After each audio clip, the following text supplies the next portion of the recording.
Okay. Day 97. Day 97 of 100 Days of Narration Challenge. Almost there. My God. And today is the very last day of Terry Pratchett week. And then tomorrow we'll start, well, it'll be a very short week because we'll start a 3-day week. And then I'll be in America when I do my 100th day. So what are we going to do today for Terry Pratchett week, the last book of Terry Pratchett week? Well, I thought I would read, hit the microphone. I thought I'd read Unseen Academicals, which is sort of like which is about a game of the game of football in the Discworld world, which I thought they did before, but I guess they haven't. So there we are. This is one of the Discworld novels I don't think I've actually finished yet. I mean, it's always been there, and I've read the books after this one and finished those, but I've just never gotten around to completely finishing reading this particular book for some reason. Maybe I should do that on my trip. But anyway, what is Unseen Academicals all about? Well, let's have a read of the blurb at the back, shall we? Football has come to the ancient city of Ankh-Morpork. Not the old-fashioned grubby pushing and shoving, but the new fast football with pointy hats with pointy hats for goalposts and balls that go gloing. And now the wizards of Unseen University must win a football match without using magic. So they're going to try everything else. The big match draws in an urchin with a gift for kicking a tin can, a maker of jolly good pies, a dim but beautiful young woman who might turn out to be the greatest fashion model ever, and the mysterious Mr. Nutt. No one knows much about Mr. Nutt, not even Mr. Nutt. As the match approaches, 4 lives are changed. Did I actually say the V in lives, or did I just say lies? I think I swallowed the V there. As the match approaches, 4 lives are changed forever. Because the thing about football, the important thing about football, is that it is not just about football. Here we go. And that's actually part of the blurb. Here we go.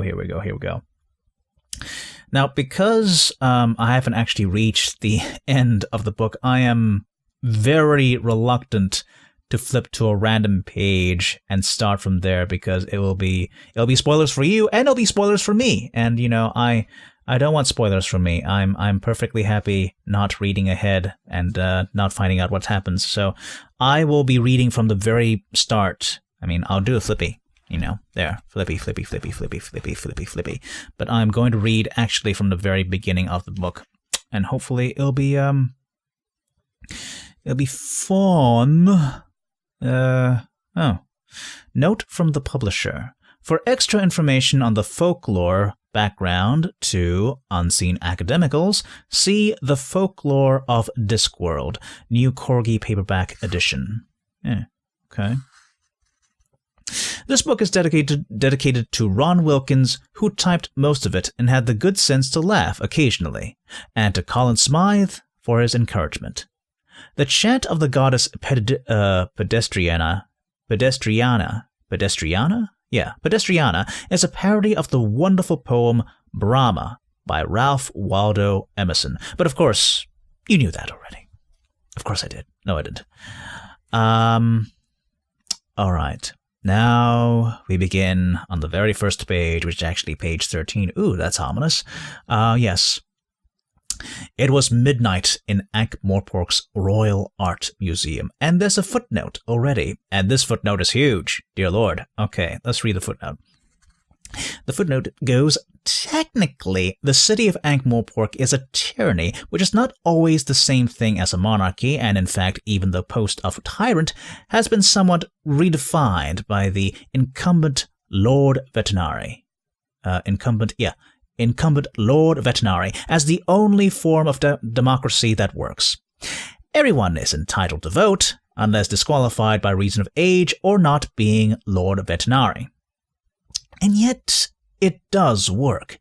This has annoyed a number of people who feel somehow that it should not, and who want a monarch instead, thus replacing a man who has achieved his position by cunning, a deep understanding of the realities of the human psyche, breathtaking diplomacy, a certain prowess with the stiletto dagger, and all agree a mind like a finely balanced circular saw, with a man who has got there by being born. And there's a footnote to that footnote. Okay, let's read that footnote. The footnote says, a third proposition, that the city be governed by a choice of respectable members of the community who would promise not to give themselves to airs or betray the public trust at every turn, was instantly the subject of music hall jokes all over the city. Commentary about today's politics. Anyway, let's go back to the first footnote, which we are still in the middle of. However, the crown has hung on anyway, as crowns do, on the post office and the royal bank and the mint, and, not least, in the sprawling, brawling, squalling consciousness of the city itself.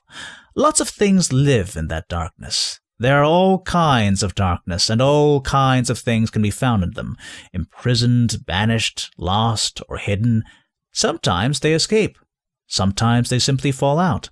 Sometimes they just can't take it anymore.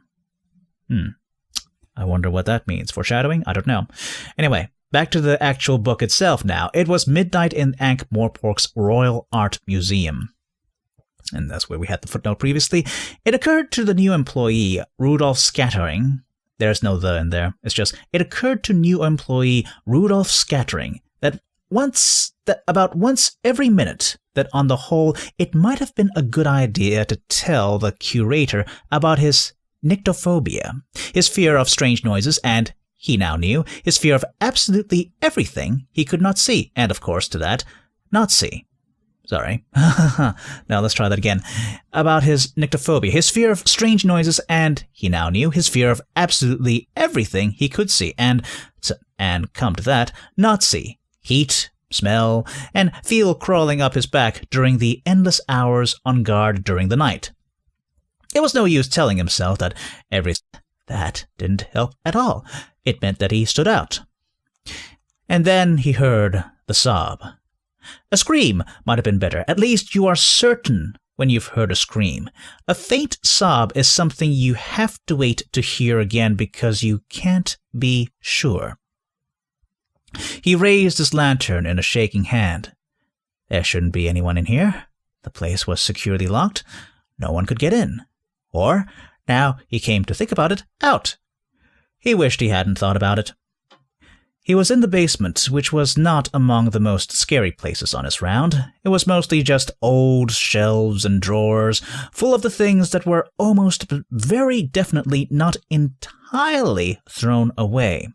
Museums don't like things to be thrown away, in case they turn out to be very important later on. Another sob, and a sound like the scraping of pottery? A rat, then, somewhere on the rear shelves? Rats didn't sob, did they? Look! I don't want to have to come in there and get you, said Scattering with heartfelt accuracy. And the shelves exploded. It seemed to him to happen in slow motion, bits of pottery and statues spreading out as they drifted towards him. He went over backwards, and the expanding cloud passing overhead crashed into the shelves on the other side of the room, which were demolished. Scattering lay on the floor in the dark, unable to move, expecting at any moment to be torn apart by the phantoms bubbling up from his imagination.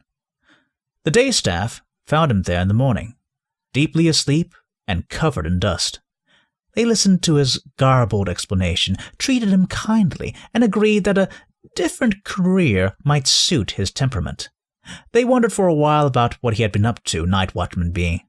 They wondered for a while about what he had been up to, night watchmen being rather puzzling people at the best of times, but put it out of their heads because of the find.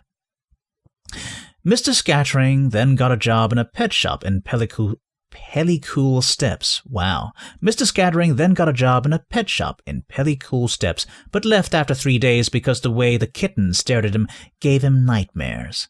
The world can be very cruel to some people, but he never told anyone about the gloriously glittering woman holding a large bowl over her head who smiled at him before she vanished. He did not want people to think he was strange. And now we come to a new section, but perhaps it is time to talk about beds. Lectrology, the study of the bed and its associated surroundings, can be extremely useful and tell you a great deal about the owner, even if it's only that they are a very knowing and savvy installations artist. The bed of Arch-Chancellor Ridcully of Unseen University, for example, is at the very least a bed and a half, being an 8-poster. It encompasses, and turn the page, it encompasses a small library and a bar, and artfully includes a shutaway privy of mahogany and brass throughout to save those long, cold, nocturnal excursions with their concomitant risk of tripping over slippers, empty bottles, shoes, and all the other barriers presented to a man in the dark who is praying that the next thing that stubs his toe will be porcelain, or at least easy to clean. The bed of Trevor Likely is anywhere, a friend's floor, in the hayloft of any stable that has been left unlocked, which is usually a much more fragrant option, or in a room of an empty house, though there are precious few of those these days. Or he sleeps at work, but he is always careful about that because Old Man Smeems, that's a name, Smeems. Old Man Smeems never seems to sleep at all and might catch him at any time. Trev can sleep anywhere, and does. Glenda sleeps in an ancient iron bed, and there's a footnote here. The footnote says that is to say, Glenda officially sleeps in an old iron bedstead. In reality, most of her sleeping is done in a huge and ancient armchair in the night kitchen, where she has very nearly mastered the art of doing without proper sleep altogether. So many crumbs, spoons, bits of pie dough, books, and spilt drinks have gone down the sides of the cushions of that chair that it might, well... Let's try that again. Sorry, it's a long sentence. So many crumbs, spoons, bits of pie dough, books, and spilt drinks have gone down the sides of the cushions of that chair that it might well now harbor a small, thriving civilization. Okay, that was the footnote. Now let's get back to the actual reading. Glenda sleeps in an ancient iron bed, whose springs and mattress have gently and kindly shaped themselves around her over the years, leaving a generous depression. The bottom of this catenary couch... Catenary? Catenary? Catenary? Catenary? Catenary? Catenary. I don't know. I'll just choose one, stick with it. The bottom of this catenary couch is held off the floor by a mulch of very cheap. The bottom of this catenary couch is held off the floor by a mulch of very cheap, yellowing romantic novels of the kind to which the word bodice comes naturally. She would die if anyone found out, or possibly they will die if she finds out that they have found out. Usually there is on the pillow a very elderly teddy bear called Mr. Wubble. Traditionally, in the lexicon of pathos, such a bear should have only one eye, but as the result of a childhood error in Glenda's... Sorry, let's try that again. Traditionally, in the lexicon of pathos, such a bear should have only one eye, but as the result of a childhood error in Glenda's sewing, he has three, and is more enlightened than the average bear. Ho ho ho ho! Smarter than the average bear? Ho ho ho ho! I get it. I got the joke. Sometimes I don't get jokes. Juliet Stollop's bed was marketed to her... Sorry, let's try that again. Juliet Stollop's bed was marketed to her mother as fit for a princess, and is more or less like the Arch-Chancellor's bed, although almost all less, since it consists of some gauze curtains surrounding a very narrow, very cheap bed. Her mother is now dead. This can be inferred from the fact that when the bed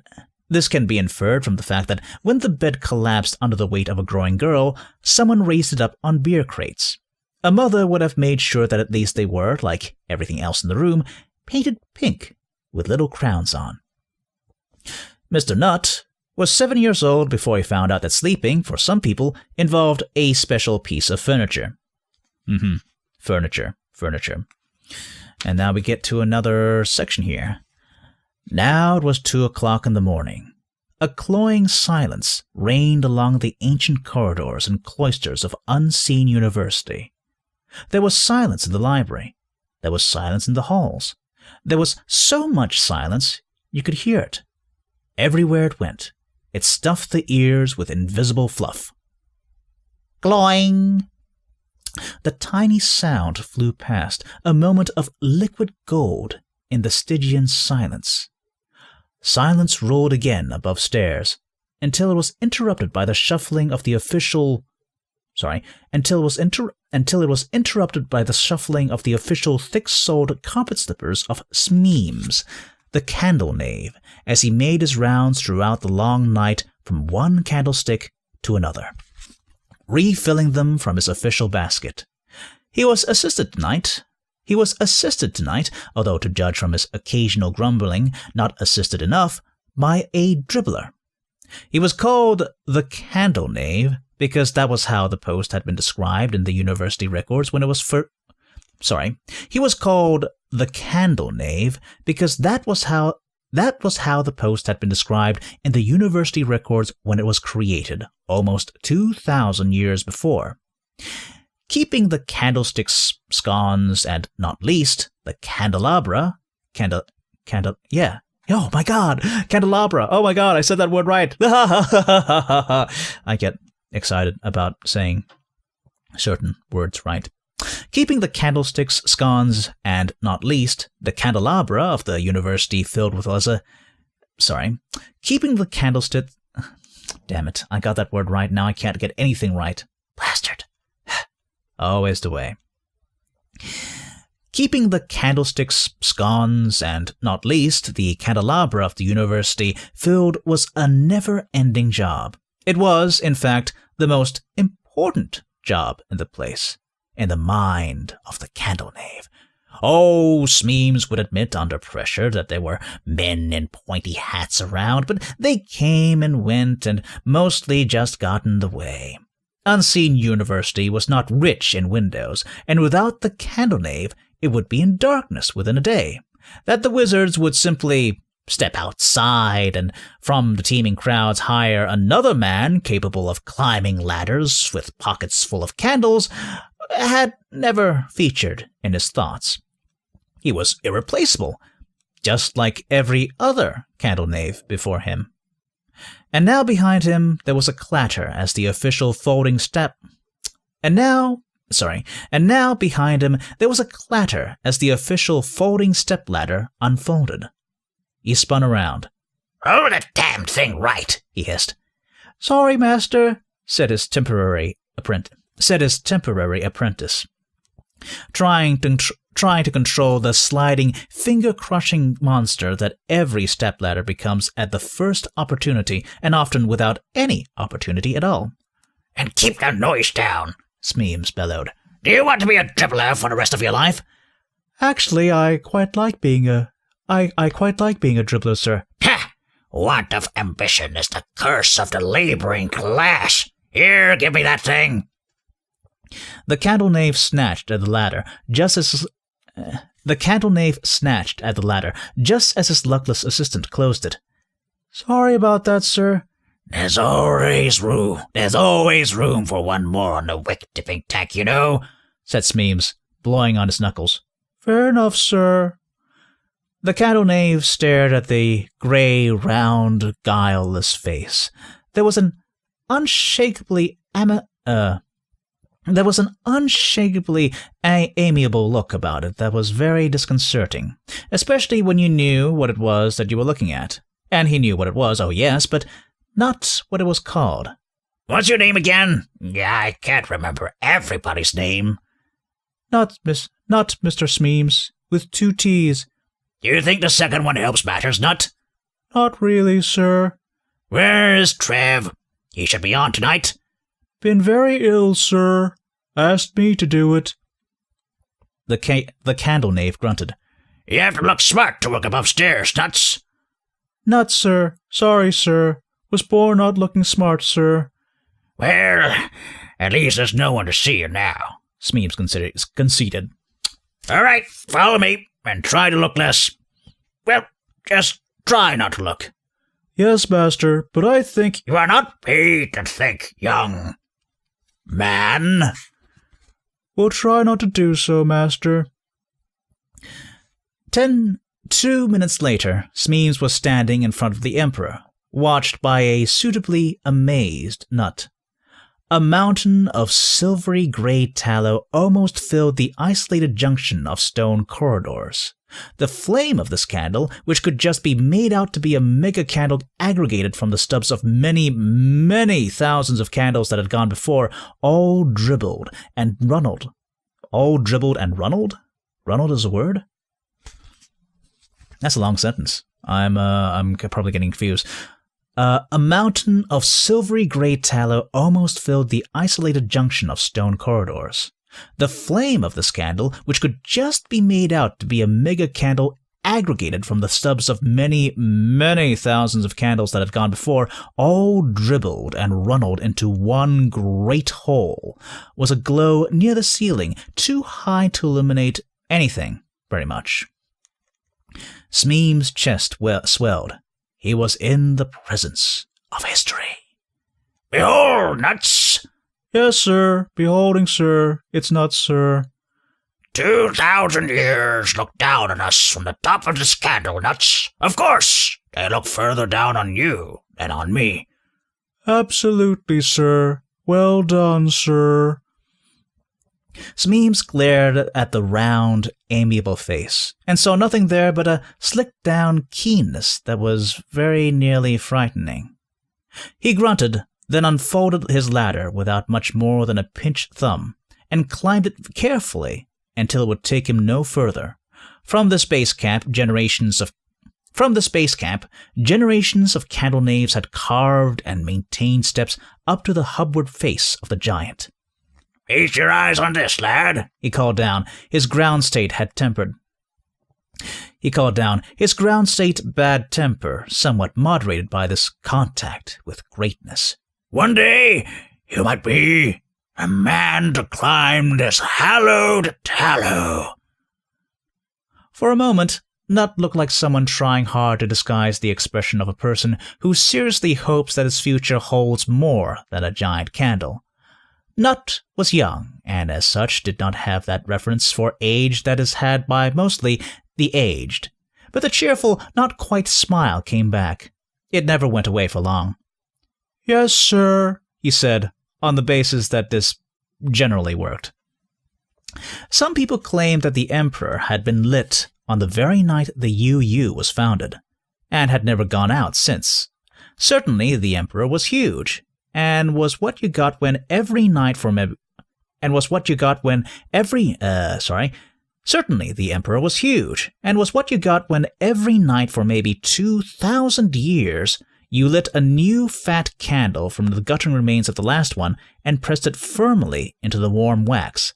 There was no visible candlestick now, of course.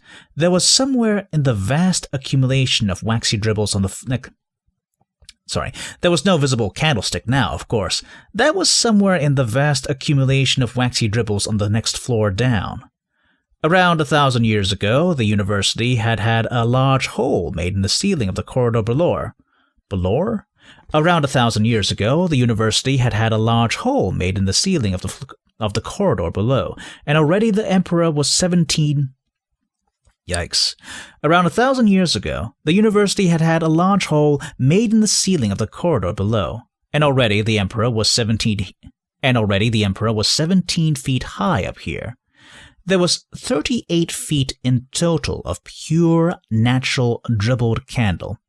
It made Smeems proud. He was keeper of the candle that never went out. It was an example to every light that never failed, a flame in the dark, a beacon of tradition, and Unseen University took tradition very seriously. At least when it remembered to. As now, in fact. From somewhere in the distance came a sound like a large duck being trodden on, followed by a cry of, "Ho! The Megapode!" And then all hell eventuated. A creature plunged out of the gloom. There is a phrase, neither flesh nor fowl nor good red herring. This thing was all of them, plus some other bits of beasts unknown to science or nightmare or even kebab. There was certainly some red, and a lot of flapping, and Nut was sure he caught a glimpse of an enormous sandal. But there were the mad, rolling, bouncing eyes, the huge yellow and red beak, and then the thing disappeared down another gloomy corridor, incessantly making that flat honking noise of the sort duck hunters make just before they are shot by other duck hunters. "Aho! The Megapode!" It wasn't clear where the cry came from. It seemed to be coming from everywhere. "There she bumps! Oh, the Megapode!" The cry was taken up on every side, and from the dark shadows of every corridor, bar the one down which the beast had fled, galloped curious shapes, which turned out to be, by the flickering light of the Emperor, the senior faculty of the university. Each wizard was being carried piggyback by a stout bowler-hatted. Each wizard was being carried piggybacked. Try that again. Each wizard was being carried piggyback by a stout bowler-hatted university porter, whom he was urging onward by means of a bottle of beer on a strong held, as tradition demanded, ahead of the porter's grasp on a long stick. The doleful quack rang out again, some distance away, and a wizard waved his staff in the air and yelled, "Bird has flown! Ho! The Megapode!" The colliding wizardry, who'd already crushed Smeem's rickety ladder under the hobnailed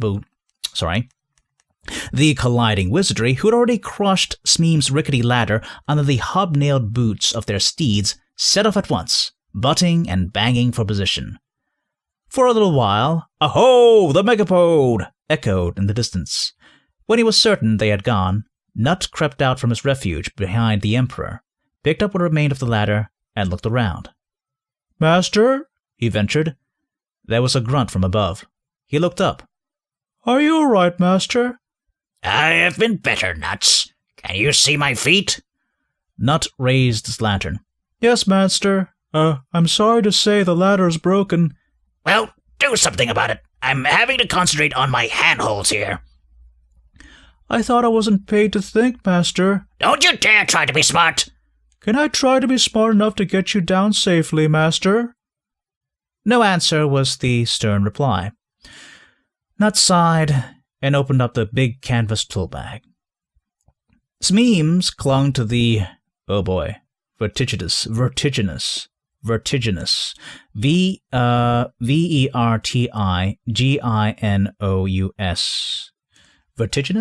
It's like vertigo, I guess.